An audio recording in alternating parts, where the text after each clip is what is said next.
It's been 2 years since Eevee is available in Blender, and while skeptical at first, I'm now completely switched to Eevee. In this video I want to show you some of the most important settings you might want to enable in your Eevee renderer. Ambient Occlusion. Enable it. It's a little shadow just where objects connect. Important for photorealism, but also now you're able to use Ambient Occlusion node in the shader editor. It opens incredible amount of possibilities for shading. Bloom and color correction.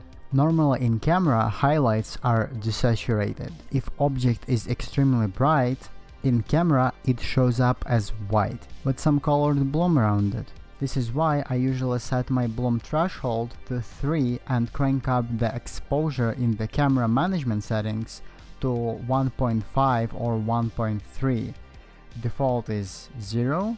It's also nice to set look to medium contrast from the default none, unless you plan to do some heavy color correction in the post-processing. Use new depth of field. While new DOF is only in alpha version, I found that you can simply open a Blender file copy from the stable version and render it with the DOF version in Blender 2.93 alpha. I personally didn't experience any major bugs or crashes on this version of Blender, so this is actually my new default version of Blender. I'll link it down in the description. If you want additional realism with DOF in Blender, jitter option looks very good and realistic, but you need to have a high sample rate, like 32 and up.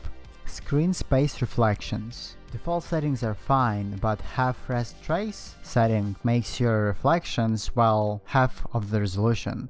To speed up the rendering, if you care about quality, uncheck it. Important, as soon as your object gets out of the frame, its reflections disappear. Of course you should use reflection probes, but under the film section there is an option of extending your reflection sample area a little outside of the frame, so SSR fading reflection artifact is less noticeable. It's called oversample? Over something. It's called overscan, okay. Volumetric light clamping. It's a surprisingly useful setting if your light in a foggy scene is not outside of the frame. Default 0 makes a volumetric dot over your object. To fix that, light clamp from 1 to 100 makes a softer, rounder volumetric effect that blends with your lamp's bloom effect in a natural way. Hair in Strands looks just way better in Eevee for some reason. Soft shadows. It's an obvious one, but by default it's disabled, and in most cases you actually want it on. So yeah, just keep your sample rate at least 16.